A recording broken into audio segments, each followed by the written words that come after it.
pudieran entenderían una cosa. Primero vamos a irnos a algo bien elemental. ¿Qué es el pecado? Y yo quiero leer directamente el concepto de pecado. Y dice, el pecado es una falta contra la razón, la verdad, la conciencia recta, es faltar al amor verdadero para con Dios y para con el prójimo a causa de un apego perverso a ciertos bienes. Hiere la naturaleza del hombre y atenta contra la solidaridad humana. Ha sido definido como una palabra, un acto o un deseo contrario a la ley eterna. Esa es la definición perfecta del pecado. ¿Lo entendieron? ¿O lo hacemos con plástico? Bueno, yo me asusté, Madre mía, yo siempre repito. Sí. De memoria. Hay pecado mortal y pecado venial, ¿no? Sí. No entiendo nada. Bueno, vamos a hacer la definición epistemológica de pecado mortal, la Yo le sencilla. quiero preguntar qué es epistemológica, no va a tirar el litro, que es lo que siempre te digo. Será facilito. Mira, Sí. pecado mortal Ah. es una infracción grave de la ley de Dios que destruye la vida divina, o sea, la gracia santificante, en el alma del pecador y le aparta al hombre de Dios. Para que un pecado sea mortal, han de darse tres condiciones sine qua non: materia grave, pleno conocimiento de la maldad del acto y consentimiento deliberado de la voluntad. En español, materia grave. ¿Qué es materia grave en la iglesia? Cualquier cosa que rompa uno de los 10 mandamientos. En ese instante es materia grave. Tiene que haber conocimiento. ¿Por qué?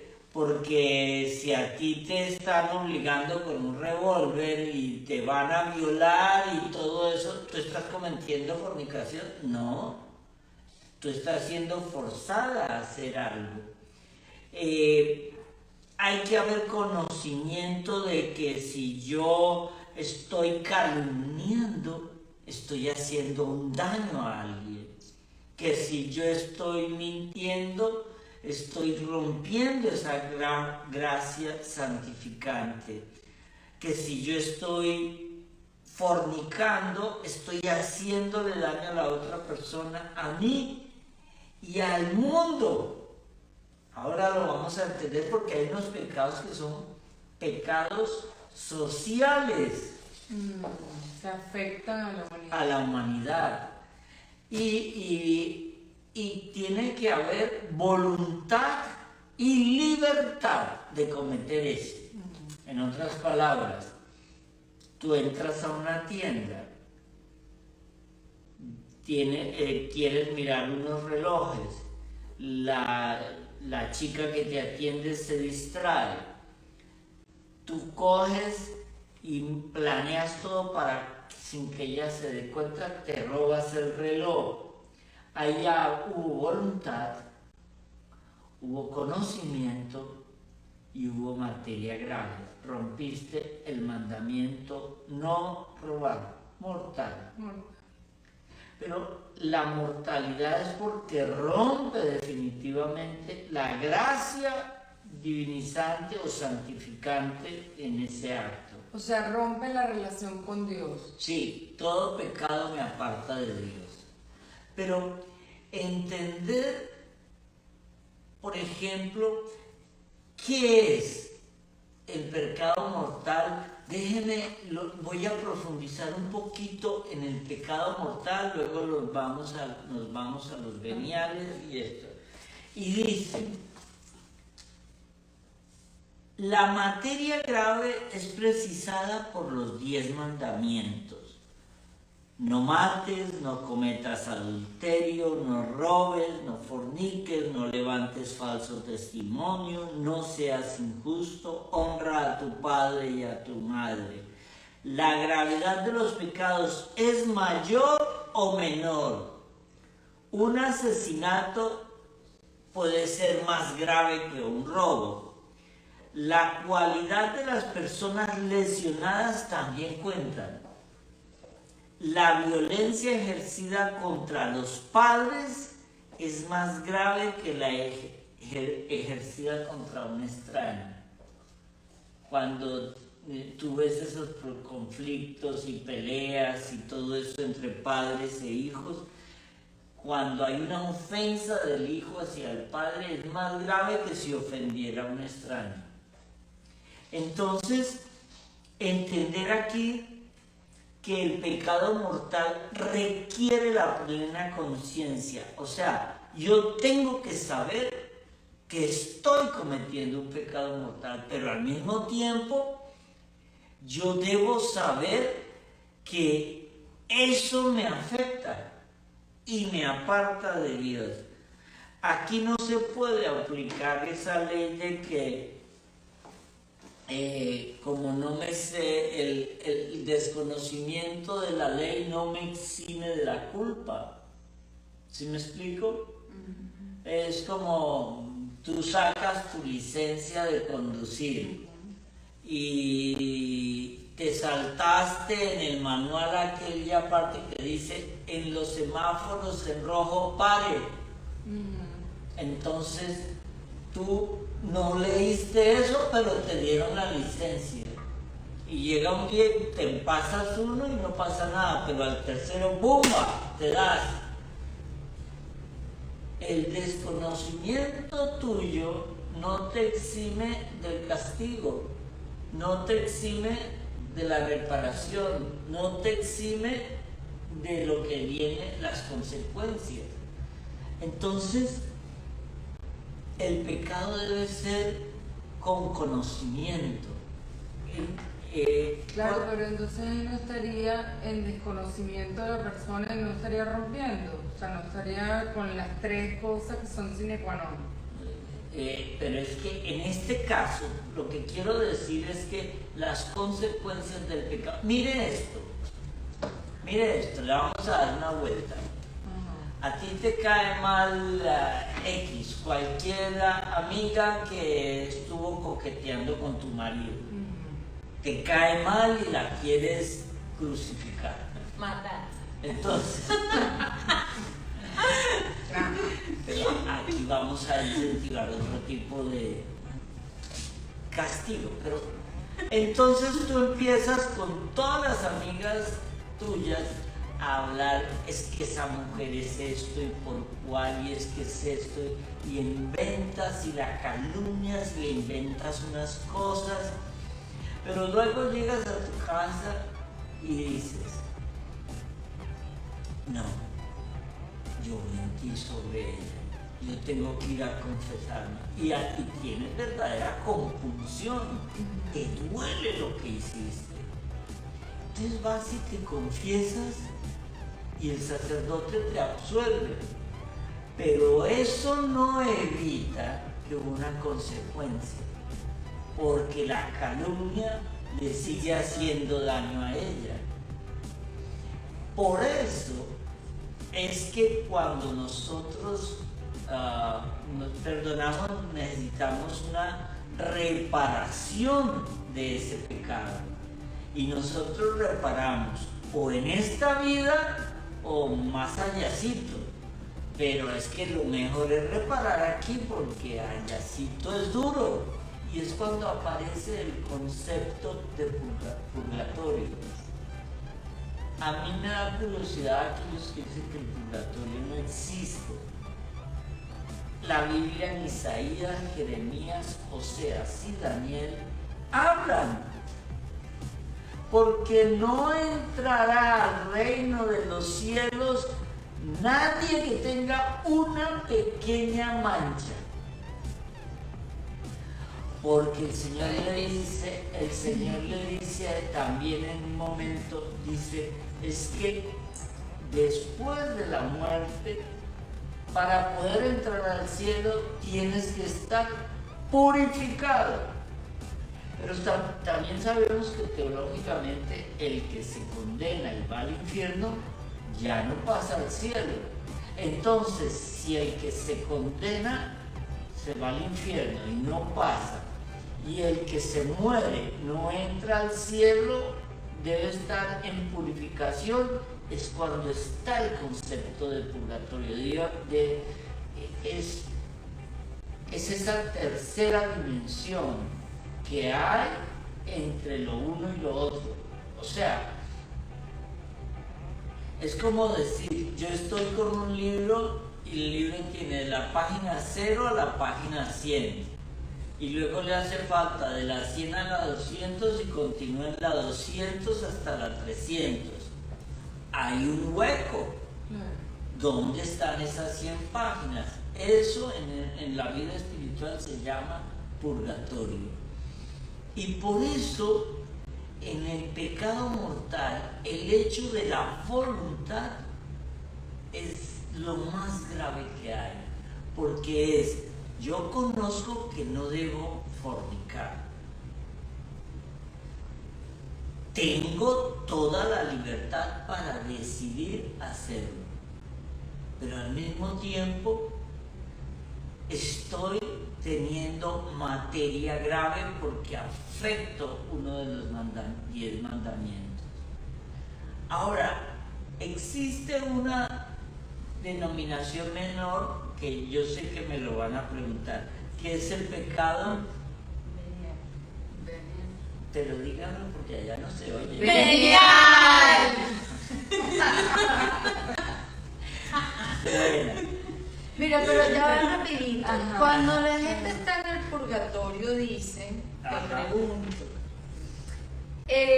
supuestamente cuando están en el purgatorio de cualquier manera ya están felices porque igual no quieren volver a la tierra, o sea, no quisieran volver a esta vida peregrina, Ajá. porque de cualquier manera ellos ya saben por lo menos que se salvaron. Sí, claro. Pero es que el purgatorio es terrible, terrible, terrible. Pero hay niveles, ¿no? Exacto. Cualquier nivel que sea la ausencia de la Tipo relajado, Relajado, bien relajado. Que no nos ponemos aquí los exámenes de aquí. Mañana empezamos el adviento, señores, tranquilos, no asustarse. Mire, No, dale. hagamos una cosa, vamos a ir paso a paso y volvemos al purgatorio a hablar, porque hay gente. O sea, no es lo que más nos preocupa para nada. Hay algunos que causa no ningún queremos tipo de- pasar por el purgatorio. No. Y por ejemplo, hay gente que está casada y el purgatorio es la mujer y ese hombre va para el cielo. Ayer ese el mismo chiste en la misa. No me agradó. Sí, pero ellos no fueron a la misa. Sí, por eso. Bueno, ahora vamos a definir lo que es concretamente el pecado venial. Pecado que no destruye la vida divina en el alma como ocurre con el mortal, aunque la hiere y la disminuye. El pecado venial se da cuando no se observa con la necesaria moderación la ley moral en materia leve o en materia grave, pero obrando sin completo conocimiento o consentimiento. ¿Qué significa esto? En español. En español. Coloquial. Sí. Bien, sí. Yo no quiero ir a una fiesta porque esa gente me da pereza. Y entonces le digo, no, es que tengo mucho trabajo y mentira, tú lo que quieres es irte a la playa con tus amigos y esa fiesta te aburre. Estás mintiendo. Pero aunque tiene una desviación de la materia grave, está afectando tu vida divina. Entonces, poquito a poco nos tenemos que dar cuenta que un pecado venial repetido termina en mortal. Y aquí es cuando aparecen los pecados capitales. Miren esto, vamos a definir el pecado capital. Esto es bien interesante. Pecado capital. Pecados que engendran otros pecados y vicios. Normalmente son 7, los definimos aquí: soberbia, avaricia, lujuria, ira, envidia, gula y pereza. Son los 7. Pero no es que me voy a comer este postrecito. Uy, está rico. Me voy a comer el otro. Uy, está rico. No voy a comer el otro. Y entonces eso lo repito y lo repito. Entonces yo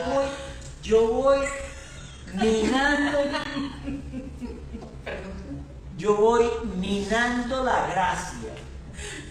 Y al final termino por hacer de eso un vicio. Padre, todo es pecado.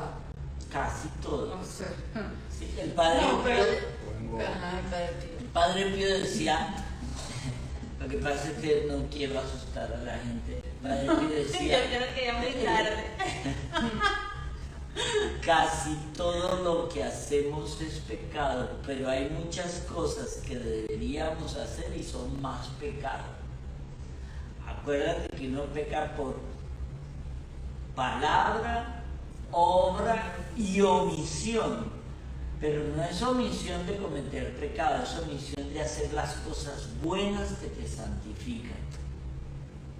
Eso es lo interesante. Pero aquí hay otras definiciones que yo quería... Rapidísimo, ¿cómo se me una duda? Una Dime. pregunta. Tú no confiesas nunca. Es mucho Todo el más- día es que me confiesa, suena- 24/7. Me suena Aquí mucho vamos a más publicar el número de teléfono del padre. sin tirar la calle a nadie, pues. Pero a mí me suena como mucho más común los pecados capitales, que son Los que O sea, pasa que los que pecados acabas de nombrar, capitales que los 10 engloban. mandamientos, por Los ejemplo, mortales. o sea, No, espérate. No entiendo nada. Volvamos a empezar el programa. Ahí me entiende. Los pecados capitales engloban una serie de pecados y eso conduce a más pecados. La gula conduce a más pecados. La avaricia conduce a pecados y conduce al pecado de solo pensar en ti. Entonces aparece el egoísmo, aparece la soberbia. Por eso se llaman capitales, porque conducen a pecar y tarde o temprano estás rompiendo. El pecado venial repetido termina en mortal tarde o temprano, porque te aleja de la gracia, te aleja de la práctica de la gracia.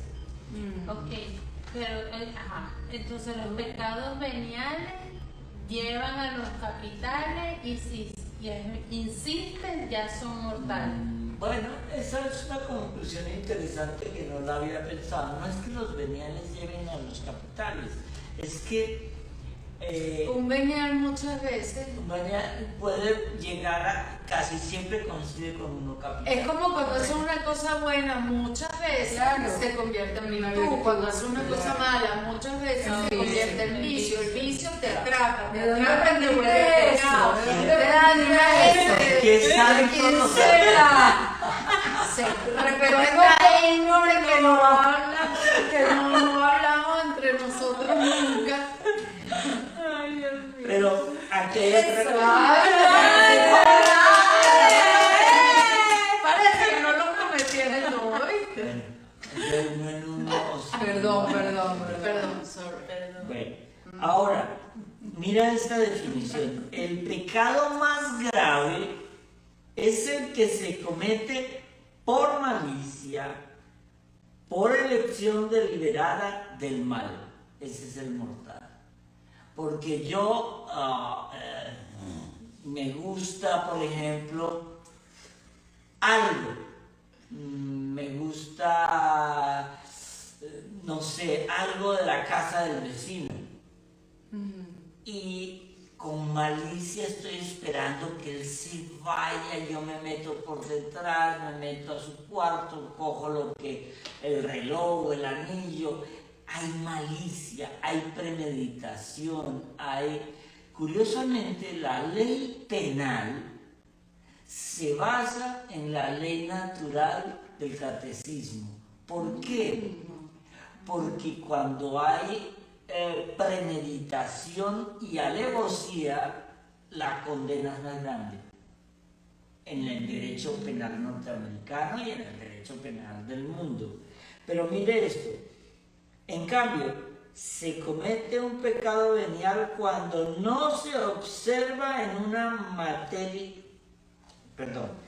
cuando no se observa en una materia leve la medida prescrita por la ley moral. Esto es interesante porque la ley moral de la Iglesia Católica está basada en la ley natural. Imaginémonos, tú eres una pequeña aborigen por allá de un país desconocido al sur y no tienes ni idea de la Iglesia Católica ni de Jesús, ¿vale? Vives ahí, has nacido atea, nadie te ha inculcado nada. Pero no tiene nada que ver con religión. Sabes tú que no te debes tener relaciones sexuales con el esposo de tu amiga. Es ley natural, eso no tiene nada que ver con religión. Pero la ley natural me lleva a una ley moral. Como decía Santo Tomás de Aquino, la ley moral me impide hacerle daño al otro.